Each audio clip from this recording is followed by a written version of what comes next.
Olá, estamos começando mais um programa Mulheres em Flow. Seja muito bem-vindo, muito bem-vinda. Hoje nós vamos falar de um assunto que é problema de saúde pública e que com certeza vale o debate, que é sobre o Setembro Amarelo, prevenção ao suicídio. A gente vê que esses números só têm aumentado. E dentro disso eu recebo aqui duas especialistas aqui no meu time de psicólogas maravilhosas, que é a Neia Martins e a Thaís Augusto. E nós vamos conversar sobre isso.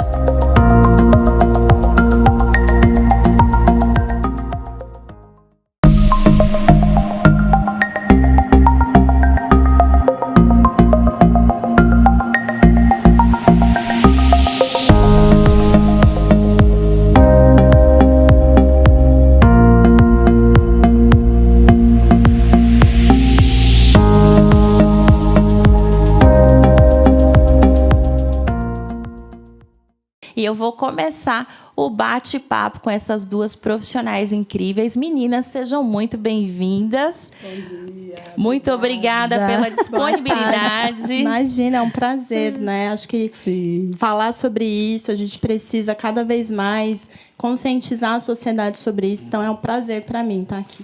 Prazer imenso estar aqui novamente com você, muito bom. E falar sobre isso sempre é muito importante, principalmente nesse mês, né? Que se fala tanto do Setembro Amarelo, então tá aí a importância da gente estar aqui. Exatamente. Nós recebemos, né, meninas, no consultório, diversos casos em torno dessa temática. Sim. E eu acho muito relevante a gente compartilhar aqui com a nossa audiência, né? Como identificar esse processo, quais são os principais fatores que acabam desencadeando tudo isso, para que a gente consiga levar informação, porque eu acho que muitas vezes as pessoas não têm informação, não identificam, porque eu vejo que é uma linguagem assim muito forte, né? Nossa, alguém cometeu suicídio, mas nossa, eu estava tão bem ontem, né? Sim, sem dúvida. Tem um tabu, né? Acho que enquanto depressão, as pessoas entendem a depressão como aquela pessoa que está só prostrada na cama, né? Não entendem que uma pessoa depressiva ela pode elaborar, ela pode fazer as atividades dela normalmente, e aí a depressão profunda ela acaba passando despercebida, né? Nesse momento que esses relatos, como o que você falou, acaba sendo muito comum, das pessoas não perceberem, né? E acho que esse é o maior desafio nosso enquanto sociedade, que é fazer as pessoas entenderem que é a percepção do problema, né, do isolamento, de algumas frases, de alguns comportamentos que a pessoa que tem pensamento suicida tem, que a gente precisa colocar para as pessoas pensarem, conscientizarem de que tem um caminho a seguir, não é do dia para a noite que a pessoa resolve se matar. Exatamente. E precisa ter muito cuidado com o que a gente ouve, que às vezes as pessoas acham que não, que está frescura, não é nada. E, de repente, é alguma coisa, quer dizer algo, tem algo na entrelinha que precisa ter um cuidado e um olhar mais atento a isso. Normalmente a pessoa ela dá diversos indícios, né, de que isso pode acontecer. Mas eu acho que ali na dinâmica, no dia a dia, às vezes a família, na correria mesmo, ou até com aquela ideia de não, imagina, amanhã vai melhorar, tá só triste mesmo. Muitas vezes depressão é frescura, né? A gente escuta isso também muito, muito forte. E quando vê, o negócio aconteceu. E aí é tarde. E aí o buraco que fica, né? Porque para as famílias que perderam alguém, fica assim algo absurdo de como é que eu não vi, fica uma culpa, fica uma série de um monte de condutas que as pessoas às vezes percebem que poderiam ter tido e aí acabou. Mas isso que a Rosângela falou, acho muito importante a gente colocar, que é sobre os fatores de risco, né? Para o suicídio, existem 3 principais fatores de risco. Então, tem os fatores estáveis, que têm a ver com a família, com a história de vida, com o contexto do indivíduo. Existem os fatores de personalidade também, que eles estão atrelados, por exemplo, a posturas e condutas de impulsividade, agressividade, né? Também tem uma relação com alguns transtornos de humor, por exemplo, a bipolaridade. A pessoa vai ter uma tendência maior a cometer o suicídio nesse contexto. e a ausência de fatores de proteção, uma rede de apoio, pessoas envolvidas, vínculos saudáveis. Então, esses 3 fatores, eles são indícios importantes de que aquele sujeito ele pode estar mais tendencioso na direção do suicídio. Com certeza.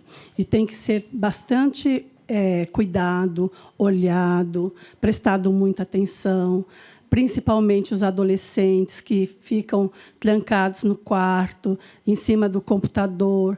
Nem sempre o computador está trazendo coisas boas. Precisa estar dando uma olhada no que ele está olhando, o que ele está seguindo.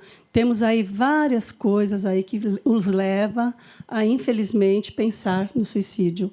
E vários motivos. Às vezes, os pais acham que não tem problema nenhum, e, às vezes, eles estão tão insatisfeitos com tanta situação dentro de casa e acabam pensando, idealizando, e acabam acontecendo. Exatamente isso. Gente, no Brasil, né, nós somos o 8º país em números de suicídio no mundo. Então, acho que precisamos, sim, falar sobre isso. Eu quero que você conte aí para a gente se você conhece alguma família que passou por isso, se você conhece alguma família que, de repente, está passando por isso, pessoas que você enxerga que pode estar passando por esse momento desafiador. Compartilha com a gente. Conta aí para mim também nos comentários qual a cidade você está. Eu sempre gosto de saber onde é que está a minha audiência, quem é que está conversando comigo. E eu quero que você me conte se você está gostando do nosso programa, se você considera esse tema relevante. E, claro, não deixe de compartilhar com as pessoas que você ama toda essa informação que é de extrema importância, que nós estamos falando sobre um assunto que é problema de saúde pública. Então, faça a sua parte também, compartilhe o nosso programa e leve conscientização para as pessoas que você ama. Eu sigo aqui conversando com as minhas 2 convidadas, psicólogas maravilhosas, Neia Martins e Thaís Augusto.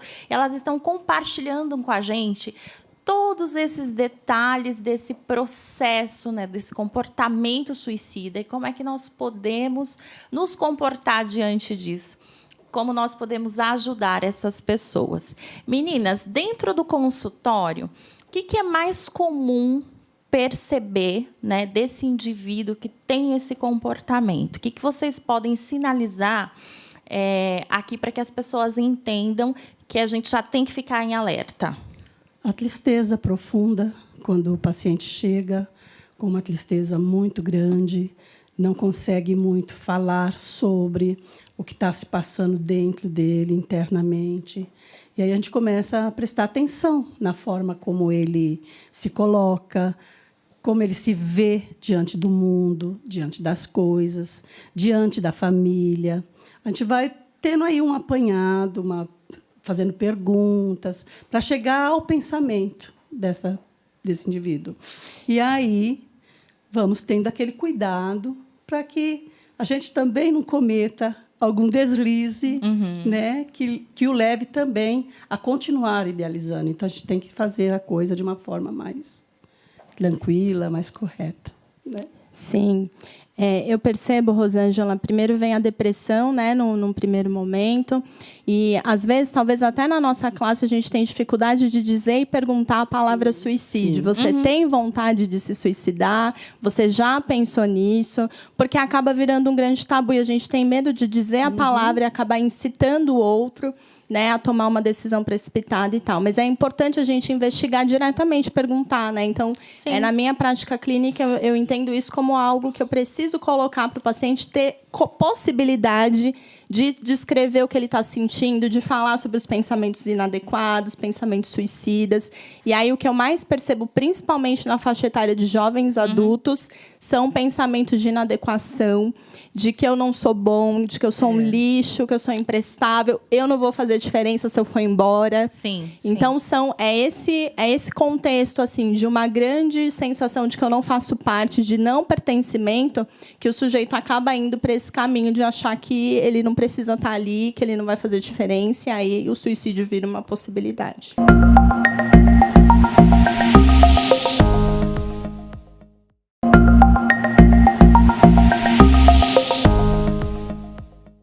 Existem várias maneiras de você conseguir relaxar. Uma delas é trabalhando a sua respiração de forma consciente.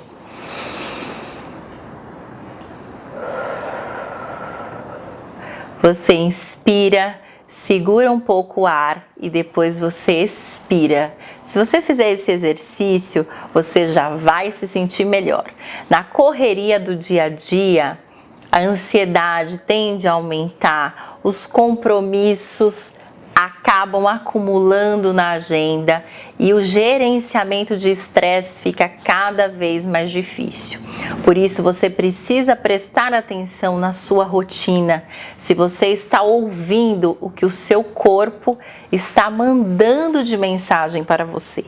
Isso é muito importante. E eu vou compartilhar com você agora algumas dicas para você trabalhar essa sua consciência, esse seu momento de bem-estar. Então, uma dica é você praticar essas respirações quantas vezes você conseguir durante o seu dia. Porque no corre-corre é aquela respiração muito errada, que a gente não se conecta, né, com a nossa consciência. Então, precisa trazer essa atenção para o centro, para o corpo, entender o que está passando, né, na sua cabeça, quais são as suas emoções, quais são os seus sentimentos, quais são os seus pensamentos, para que assim você consiga ressignificar esses comportamentos e mudar o que de fato está trazendo prejuízo para a sua vida.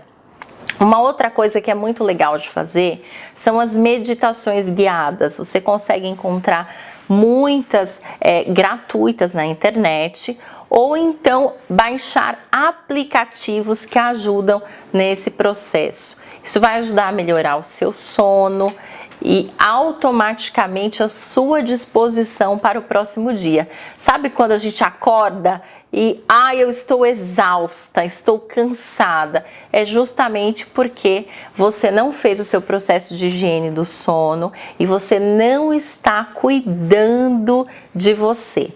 Então vale se preocupar com esse autocuidado. A yoga também ajuda muito, então dá para buscar fazer essas práticas tanto na internet quanto presencialmente também. E se você não conseguir modificar esses comportamentos sozinho, não tem problema. Basta você procurar a ajuda de um profissional para desenhar uma linha de tratamento adequada para as suas necessidades.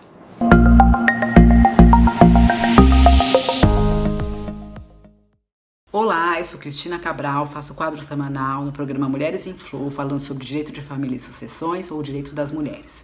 Essa semana eu vou falar um pouquinho sobre uma alteração legislativa que vai implicar tanto no direito de família quanto no direito das mulheres. A gente vai falar um pouquinho sobre alienação parental. Alienação parental é todo ato que um pai ou uma mãe, genitor ou genitora, façam que prejudiquem a imagem do outro genitor com relação àquele, impeçam contato com a família, falem mal, façam conversas e que prejudiquem essa imagem e que prejudiquem a relação entre pais e filhos.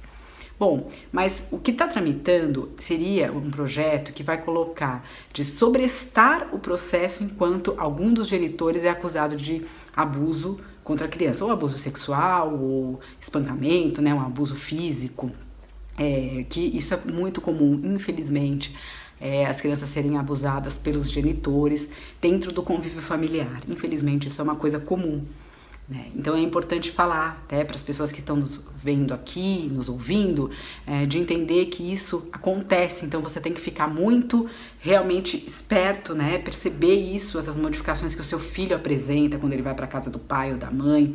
Às vezes tem um irmão mais velho, às vezes tem também um padrasto, uma madrasta ali, que podem trazer fazer esse abuso físico, psicológico e sexual contra o filho, né, contra a criança. E essa modificação diz que o processo vai ser sobrestado se tiver qualquer processo criminal de abuso contra algum desses filhos. Tem aí uma discussão grande porque eles entendem que às vezes as pessoas denunciam e não existiu aquele abuso, às vezes é realmente alienação parental mesmo, que o pai está querendo não querendo que a mãe tenha mais contato, ou a mãe que não quer que o pai tenha mais contato, porque às vezes tem uma mágoa, tem algum problema com relação a patrimônio, numa separação, com relação à pensão, que isso não tem nada a ver. O fato de você ter um problema com O pai da criança não tem nada a ver com o direito de visita, e nem os alimentos também não tem nada a ver com o direito de visita, mas às vezes as pessoas, naquela confusão toda familiar, ela acaba confundindo e misturando o filho dentro dessa problemática. Então muita gente às vezes acusa e não existe aquele abuso, nunca existiu. Então tem que tomar muito cuidado, vai ter uma alteração. O que tem que ser levado em conta sempre é o interesse do menor, que esse processo tramite da melhor forma possível, que tenha um parecer psicológico, que tenha uma audiência de conciliação para se conversarem com os pais, né, para que essa guarda seja restabelecida, essa visita seja restabelecida, esse convívio seja restabelecido, porque é muito importante a convivência entre pais e filhos. Bom, semana que vem eu falo um pouquinho mais sobre isso, explico um pouquinho melhor sobre essas alterações e como isso pode impactar nos processos. E isso impacta também no direito das mulheres, né? Porque quando a gente fala de abuso, a gente fala de filho, a gente fala também das mulheres já tão oprimidas. Bom, até semana que vem.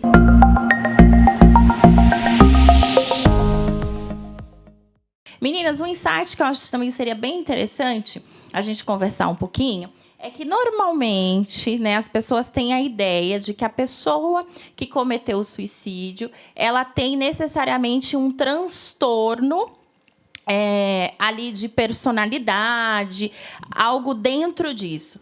É padrão ou, de repente, uma pessoa que não tem um transtorno, um problema mental, ela pode cometer o suicídio? Então, o suicídio, a pessoa cometer o ato é multifatorial. A gente não pode dizer nunca que é um fator. Ou ela teve depressão, ela teve ansiedade, ou ela é borderline, ela vai se matar. Não, existem N fatores na conjuntura total da integração da vida desse sujeito que faz com que ele se suicide. Porque, assim, o suicídio ele é uma última alternativa do sujeito.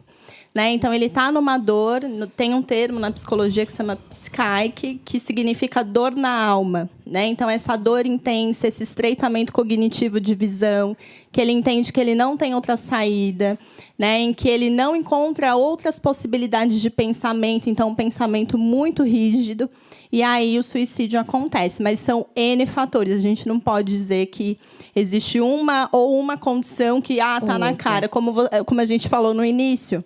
Às vezes a pessoa está bem e aí, por algum motivo, ela resolveu. Né? Mas, assim, se tem um fator importante para a gente prestar atenção, é uma tentativa anterior. Esse é o maior fator de risco para um futuro suicídio. Exatamente. A pessoa ela não precisa ter o transtorno para ter a ideação suicídio. Né? Sim. Ela, às vezes, está num momento muito triste da vida, muito dificultoso, às vezes até com dificuldade financeira, e não vê nada na frente que possa ajudá-lo, e, de repente, se desespera de tal forma que acha que, cometendo suicídio, vai terminar essa dor existencial, essa dor da alma. E aí acontece. É isso mesmo. Agora, falando da família, o que a família pode fazer para ajudar essa pessoa? Porque é nossa obrigação como profissionais. Se a gente percebe que aquele indivíduo tem uma tendência, corre esse risco, a gente precisa, assim, avisar essa família, tomar algumas medidas dentro disso. E qual o papel da família? Como é que a família deve se comportar? Quais são os passos dentro disso? Tomar todo o cuidado necessário, buscar ajuda de profissionais, especialistas que possam estar amparando. Na dúvida, procure, busque informações a respeito. Como eu faço para ajudar? O que eu tenho que agir? O que eu tenho que fazer? É muito importante. Porque, às vezes, a família está com a pessoa dentro de casa, dando todos os indícios, todos os sinais de uma tristeza imensa, uma depressão profunda, mas não prestam atenção do que realmente está acontecendo com a pessoa. Então, busque ajuda, procure um profissional, pergunte como fazer e aí começa a ajudar. E leve essa pessoa também ao profissional para poder ser atendida. Sem dúvida. Acho que isso que a Neia disse é bem importante, Rosângela, porque a família precisa amparar em profissionais que entendam isso. Mas eu acho que tem uma condição anterior, que é a família se dá conta que aquele sujeito precisa realmente de um atendimento diferenciado. Sim. E de uma atenção. Né? Então, alguns indícios, por exemplo, a pessoa que fala, eu não queria mais viver, eu vou, olha, não ligo mais. Pessoas que têm frases que são muito específicas, né? Que têm relação com a morte, ou que têm muito interesse pela temática da morte, assiste muito filme de morte. De repente, ela para de fazer coisas que ela gostava muito de fazer, que ela tinha muito prazer, e aí ela abandona. Começa a se isolar de uma forma muito intensa, não participa mais dos almoços de família, por exemplo. Então, esses são sinais importantes que a gente precisa olhar e a família saber que são esses sinais, principalmente de falas, comportamentos, que dão indício de que ele precisa de ajuda. E aí, essa família, a partir desses indícios, buscar um amparo profissional mesmo, porque não é uma dinâmica fácil de lidar. A família pode se cansar do sujeito, pode ficar de saco cheio, porque às vezes pode dizer que ele é dramático. Então, existem alguns cuidados mesmo com a família, principalmente, que é o grupo social do sujeito. Sensacional, meninas. Eu gostaria que vocês comentassem um pouquinho, porque nos últimos 10 anos nós tivemos um aumento de 30% do suicídio entre os jovens, né, os adolescentes. Existe alguma explicação para isso? Bom, eu vou falar para você agora uma vivência, né, de consultório que eu tive. Eu recebi um pai de um rapaz, posso dizer adolescente, porque, segundo nossos estudos, a adolescência ainda vai lá até seus 26, 27. A gente fica meio assim, mas é. E um rapaz de 25 anos que cometeu suicídio. E esse pai veio para mim no consultório desesperado, sofrido, sem saber o porquê que este filho fez isso. Por que esse filho cometeu esse suicídio, sem dizer nada, sem deixar um bilhete, sem nada. E foi muito duro, muito difícil para esse pai ter a compreensão da finitude do filho, muito complicado. E aí é doloroso para nós, profissionais, também lidar com uma situação dessa. Nem sempre a gente até sabe o que dizer naquele momento de dor tão grande. E esse filho, ele estava bem. Ele não passava para ninguém que estava em depressão, que estava com dificuldades. Não, ele estava bem, estava empregado, estava com ideias de construção de vida, de conseguir algo, de alcançar. Não estava aparecendo. Mas depois ficaram sabendo que ele se apaixonou por uma moça e essa moça não o quis. E aí eu ligo muito esse caso com o porquê do Setembro Amarelo, né? O porquê do Laço Amarelo, que é o que aconteceu com um rapazinho de 17 anos, que foi que deu início, né? Que ele gostava, tinha feito uma reforma no Mustang amarelo, né? E aí ele também não lidou bem com a depressão, com a situação, com a perda da namorada, e cometeu suicídio dentro do carro. Esse rapaz, filho do meu paciente, ele cometeu suicídio se jogando, né, na linha de metrô. Muito triste, muito dolorosa também. E não tinha explicação, porque não aparentava. Então, a família, realmente a família, precisa ter esse olhar, cuidado. Como que essa pessoa está, de fato, se realmente é verdade o sentimento dele, se ele está transparecendo realmente a realidade ou está camuflando. Esse precisa ter esse cuidado. Eu entendo, Neia, também que tem um fator importante que dos 15 aos 29 anos, né, infelizmente, a gente tem visto até estudos sinalizando a partir dos 14 anos, o que é uma coisa bem complicada. Eu entendo que assim, a gente está num momento social em que as possibilidades, as escolhas, elas estão muito amplas. Né? Então, a gente está numa era das pessoas terem mais liberdade, das pessoas poderem se expressar mais. E, na adolescência, a gente sabe que existe ali, para o adolescente, uma dificuldade de lidar com a construção da identidade dele. Né? Então, nesse mundo que a gente está vivendo, né, por outro lado, um acesso muito grande à informação, à vida dos outros, às vidas perfeitas, aos padrões sociais que a gente encontra de corpo, de imagem, de performance. Tudo isso faz o sujeito olhar para essa vida dele dos 15, a partir dos 14 anos, e começar a se questionar no sentido de quem sou eu, que valor eu tenho. E tudo isso são caminhos que eu entendo que façam com que a adolescência seja um fator importante de risco para para o suicídio, né? Porque as pessoas, os adolescentes, eles não têm uma construção cognitiva, uma maturidade para lidar com essas emoções, para estruturar a psique. Então, todos esses fatores eu entendo que contribuem bastante para essa faixa etária absurda, né? Verdade, verdade.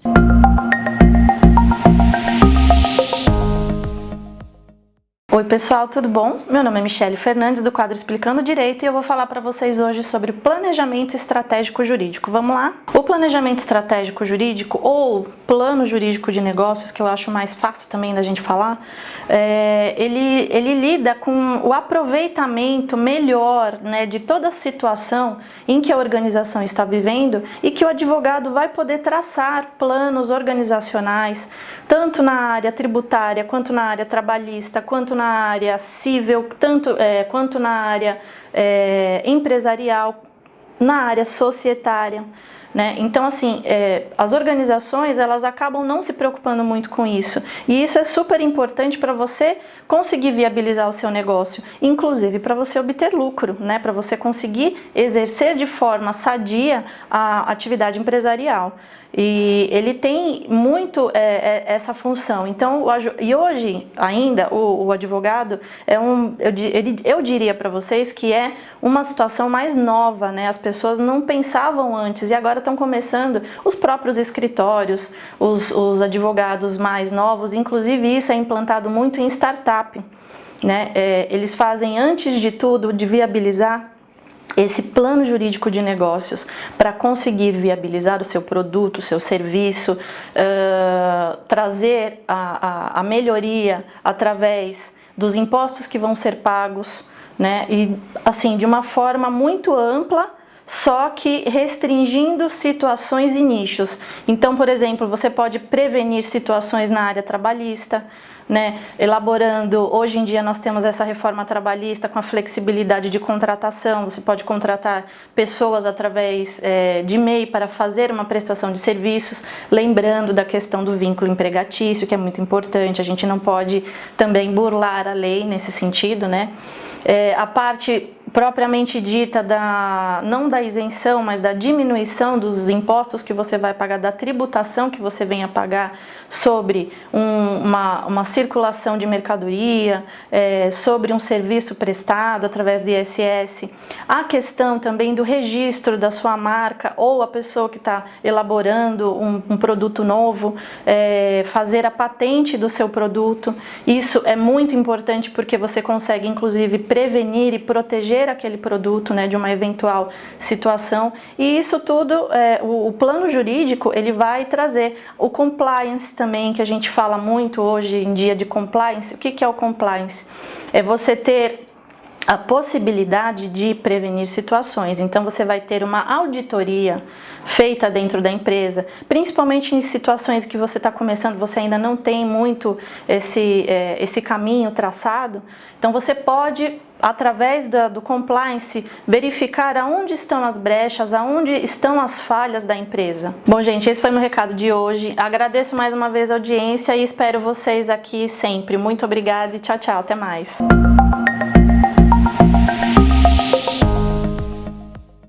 Meninas, vamos falar um pouquinho da importância da gente potencializar esse Setembro Amarelo, de levar essa conscientização para as pessoas. Porque foi como a gente falou ali no começo do programa, muitas vezes até no próprio consultório a gente fica com certo receio de como falar sobre essa palavra suicídio, você já pensou, perguntar diretamente, né? É um assunto que ainda tem todo um tabu em torno disso, né? Então, eu queria que vocês compartilhassem um pouquinho da importância de fazer esse movimento, da importância dessa conscientização e, de fato, a gente colocar a boca no trombone e falar a verdade, né? Sim, eu entendo que assim, existe hoje uma cultura muito ligada à felicidade, né? Uhum. E eu acredito, Rosângela, que isso faça com que as pessoas tenham dificuldade de dizer sobre o sofrimento delas. Sim. Né? E aí começa, por exemplo, eu já ouvi discurso, por exemplo, eu não falo para os meus amigos que eu faço terapia. né? Eu tenho vergonha. Ai, que bom que seu consultório é um prédio comercial, que daí ninguém sabe que eu estou indo lá. Né? São falas que indicam o quê para nós? Que as pessoas têm vergonha de cuidar dos adoecimentos, de falar dos seus sofrimentos. Ainda tem uma ideia de psicologia ligada à fraqueza, a uma vergonha, a uma falha. E, na verdade, não. A gente tem que colocar isso como, cada vez mais, como tomar banho, como escovar os dentes, como coisas habituais na nossa vida, né? Porque a psicologia, é bacana, o programa da Rosângela, por exemplo, ele fala de autodesenvolvimento, né? Então, a psicologia, ela é um guarda-chuva imenso disso. Então, acho que a importância do Setembro Amarelo, ela comunica para a gente como as pessoas têm dificuldade de falar sobre as dores, sobre os sofrimentos delas, e que esse é um espaço importante para que isso aconteça, porque é nesse isolamento, é na falta dos vínculos que o adoecimento vai se fortalecendo. Né? Então, por isso que eu entendo que é um mês importantíssimo para a gente lembrar que a nossa saúde mental, ela é constituinte, ela é integral, né? E a gente precisa dela para estar bem, enfim. E é isso. O mês de setembro ele é muito importante, porque é o que fala, né, o amarelo, para cuidar do suicídio. Mas nós precisamos nos conscientizar que o ano inteiro as pessoas cometem suicídio, não é só em setembro. Então, a gente precisa ter esse cuidado com isso, esse olhar. Quando eu recebo no meu consultório pacientes que têm a ideação ou que chega falando que vai fazer algo, eu não deixo nem ele ir embora sozinho. Eu fico aguardando, chamo o parente, chamo a família para vir, para conversar, porque, sinceramente, a pessoa pode realmente estar falando da boca para fora, mas a gente nunca sabe se isso realmente está acontecendo com ele. Então, tem que ter esse cuidado. Se tem uma coisa que a gente não sabe, é o que passa na cabeça do outro, né? Acho que vamos morrer sem descobrir isso, né, gente? Pensamento é terra que ninguém mora. Não, exatamente isso. E eu acho até legal aqui o que você trouxe, Thaís, esse movimento da felicidade, né? Porque eu sempre falo, gente, que a felicidade, ela é a construção do seu caminho, tá? Então, tem dia que a gente vai estar ali mais triste, tem dia que as coisas não vão funcionar como você planejou. E a notícia é que está tudo bem, amanhã é um outro dia, você vai entender sobre resolução de problemas, você vai entender o que é que você pode fazer, você vai desconstruir pensamentos distorcidos. Essa é a ideia de uma psicologia para a evolução, porque sempre foi associado a psicologia a uma disfunção. Ok, a gente ajuda também dentro disso, mas evolução. Então, ok, se eu estou aqui hoje, nós estamos conversando sobre isso, né? Dentro desse papel de todo esse movimento, e é isso, a gente está falando de uma maneira leve, de uma maneira descontraída, de um assunto que tem esse estigma tão pesado, né? Então, é desconstruir tudo isso que construíram ao nosso respeito, em relação à nossa sociedade, em relação às questões mentais, emocionais, em relação a essa profissão que faz um movimento maravilhoso. Eu sempre brinco que, para mim, tá, gente, que eu sou um pouco assim, metida besta, é a melhor profissão do planeta. Fala aí, sem dúvida. Sem dúvida.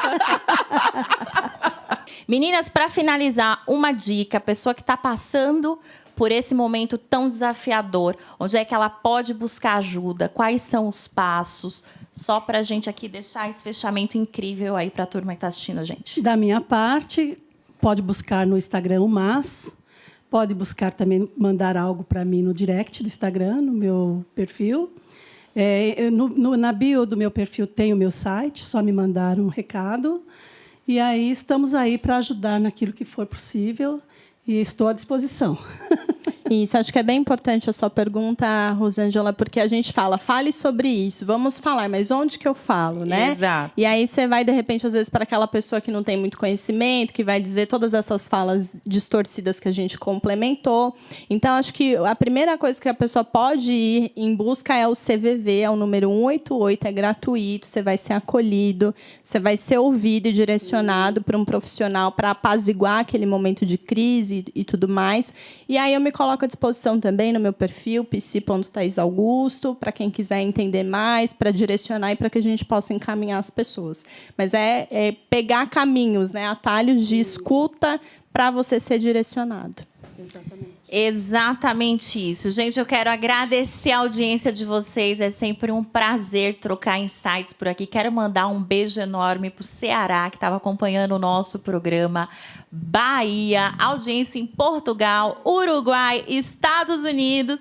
Gente, gratidão. Ótimo. Então, o meu objetivo é que você se torne uma mulher em flow. E semana que vem eu estou aqui de volta. Um beijo enorme no coração. Obrigada pela sua audiência. Tchau, tchau.